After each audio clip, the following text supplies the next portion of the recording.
Welcome to the Friday Five. Hello, I'm Mariana Bissonette, your Montessori parent coach, and I am going live on TikTok at Montessori Masterclass as well as on YouTube.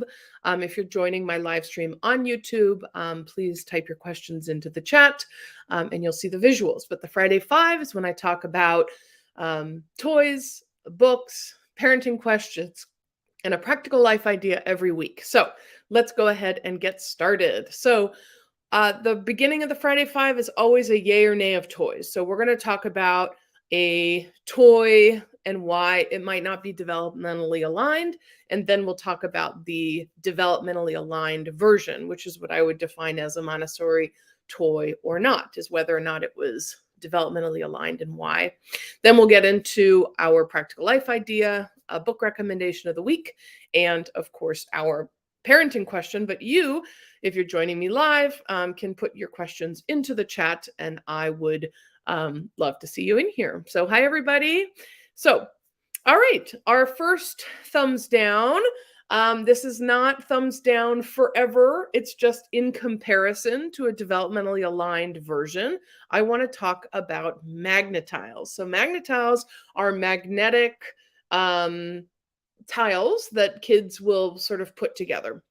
And I want to talk about that in comparison to wooden blocks. So when we think about toys and when we think about aligning to the child's development, the number one thing we want to think about is not giving the child a crutch that's going to disconnect them. If they get to the sort of finish line super fast, they're going to be less likely to connect again. Whereas if they have to problem solve as they're working, it's going to lead to more concentration. And the thing with Magna-Tiles is it's getting the kids to the finish line way too fast because they don't really have to think about whether or not it's going to fall over because the magnets are keeping it together. Whereas with a set of just blocks or anything that they're building on, they're having to think, how does this go where it's not going to topple over? This is the sort of nature of really fun board games that kids like to play, things like Jenga, anything where pick up sticks, where you're trying really hard to see how things work. Invites so much more creativity and exploration. And the magnets, when they're being added to something like Magna-Tiles or blocks, it's really just giving a crutch to the child. And we see less concentration than when the child has something without magnets that's just building materials. So it might come up wondering about Legos. So Legos don't have a magnet, so you still have to make intentional choice, but they are being clipped together. I would say that because you're still having to figure out how to clip them, and you can't build a wall by just going like straight bricks up. You have to alternate for the wall to be strong. All of those things are asking the child to think, asking the child to explore. And so thumbs up for non-magnetic building materials, thumbs down on magnetic ones so that the child stays engaged, explores more, and really uses their brain to figure out how they're going to do this. All right, let's move on. Our practical life idea. So first, what is practical life? So practical life is the idea of involving the child in daily living skills. And our practical life idea is laundry. So when do children start participating in laundry? How long do they take doing the laundry? What does it look like for them to help?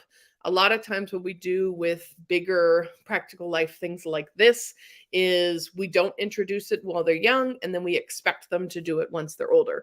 So they turn 6 years old and we're like, you need help with the laundry now. Or maybe they're 10 years old and we say, you need help with the laundry.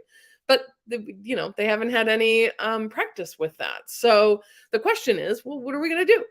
So the time of practical life, the time when the child really, really, really, really, really wants to do these things is under 3. They love it. They want to do it. So we want to give them opportunities to do practical life when they're young. We don't need to pass off the entire thing to them, but to involve them in the process is going to slowly build little skills so that you actually can pass off laundry to them. But it's all about that early time. And so when we think about something like the laundry, let's think about some things that toddlers could possibly do. So they're rather short in stature. So if you have a front loading, access to a front loading washing machine, that's something that they can put things into. If there's a top loading washing machine, that's something that they would obviously need a step stool to reach, but they could still put stuff in. Now the laundry comes out, so what could they do? Well, they can take it out. They could help find pairs of socks. That's always a really great activity because they're looking to match color, or they're looking to try to put some things together. Once things are together, they can also, a walking child can walk a ball of sock to wherever its destination is. As they get older, they can start to participate in, the folding of it, and that can be more accurate. So there's all kinds of ways that you can involve the child where they don't have to do the entire thing, but you're giving them little parts of the puzzle. And this is so what Montessori, if you're listening right now, this is what Montessori is all about. Is we give the child little pieces of the puzzle, just all these little pieces of the puzzle. And then the child is like, oh, I could do that whole task because I've been practicing all the little pieces, as opposed to saying, you're too little for the whole, so I'm not going to give you any part of it. And then they reach a certain age, and then we say, can you do the whole now? They're not prepared for that. So you give them all these little opportunities for years, and then all of a sudden they can do it. And they do this with practical life. They also, in Montessori, we do this with reading and writing. You give them the little bits, and then the child puts it all together. So laundry is a great one. You can try this week, involving your child in the laundry process. My book recommendation of the week is called We Are Water Protectors. And this is a beautifully illustrated book. That's one of the things I'm looking for. I'm looking for a children's author. Carol Lindstrom, a great author, and then I'm looking for strong illustrations. And this is a really beautiful book that is great for children who are probably, the visuals you can always share with a baby, but probably where you're going to read this is 2 and up. We Are Water Protectors. Check that out. It opens up a lot of really wonderful conversations around water, around the role of a water protector, around the work of Indigenous communities to protect water as a resource. And it just opens up a lot of dialogue there. So We Are Water Protectors, a great toddler preschool book. And the last one in our Friday 5 is our parenting question. So our parenting question is, what challenges do kids in Montessori preschool face in traditional kindergarten or first grade? And I love this question because there's so much that we can kind of talk about. So one of the things that I want to share about Montessori is Montessori is a program where what we're trying to do is we're trying to allow the child to freely develop as they're trying to do. So that's sort of the goal, is we want the children to be able to have access to develop as they're trying to do.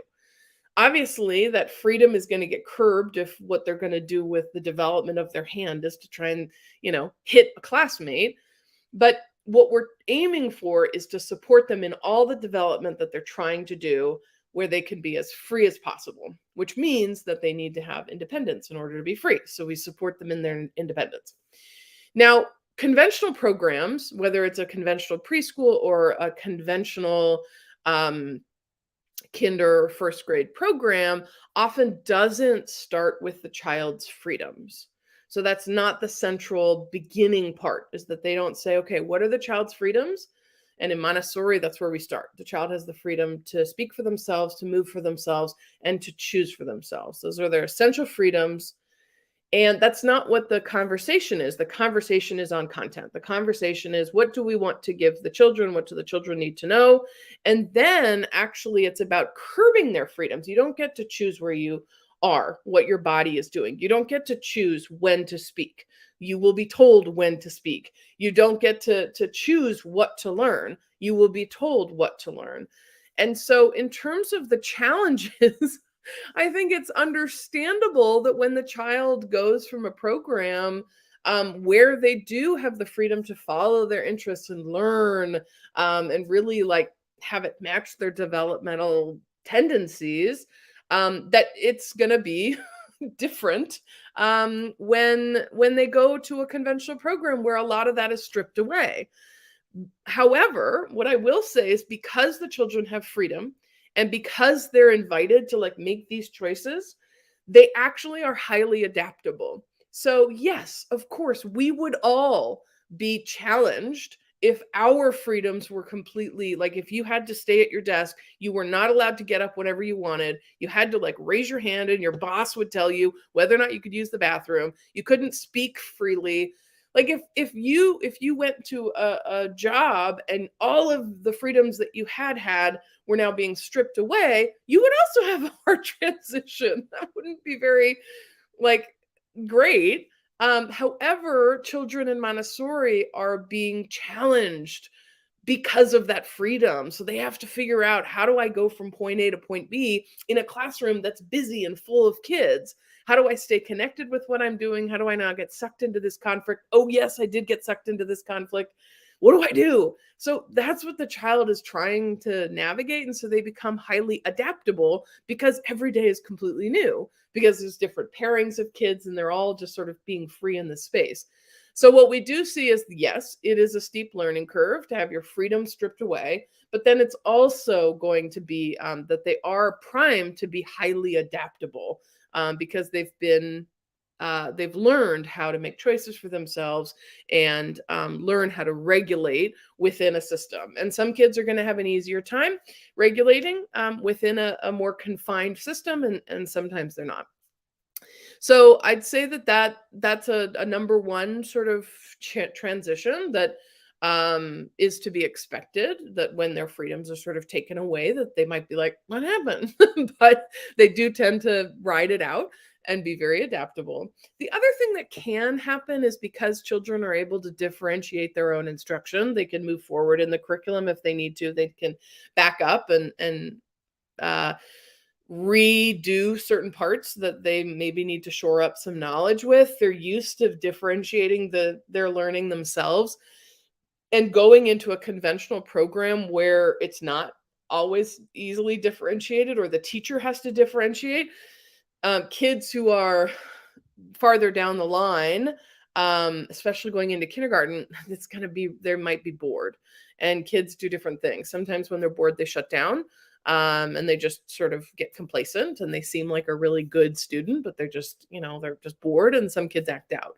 So sometimes with the lack of ability to differentiate your own instruction, that can be challenging because it ends up looking like it's behavior, but really they're just like, they're actually farther along, and the environment that they're in isn't allowing them to learn at that level, or they're not allowed to shore up knowledge that they really need to because the classroom is continuing to move forward. So that can be a challenge. And the last thing I'll say about this, especially as we just sort of close out the Friday Five, is the word traditional. So the person's question was, what do kids in traditional kids in Montessori, when they go to traditional, what happens then, to traditional kindergarten and first grade? And I intentionally used the word conventional as I was speaking on this topic. Conventional means the one that you're most likely to find. Traditional means, that it's from, generations upon generations. And the current educational structure is not traditional. There are plenty of actual traditional structures of learning that are far more aligned with Montessori, that are not the conventional structure of education that's relatively new in the history of humans. In the history of humans, we've all had a much more mixed age, differentiated way of elder generations teaching younger generations on how to be successful in this world. So I intentionally don't use the word traditional because it's not. Conventional education is not traditional, and it is far far removed from sort of the developmental tendencies of children. That's it. That's the Friday Five. Join me at 11 a.m. Pacific every Friday for the Friday Five, where you'll get a hot book idea. We'll talk through our parenting questions when you join me live. Add in your comments, and I will see you next week.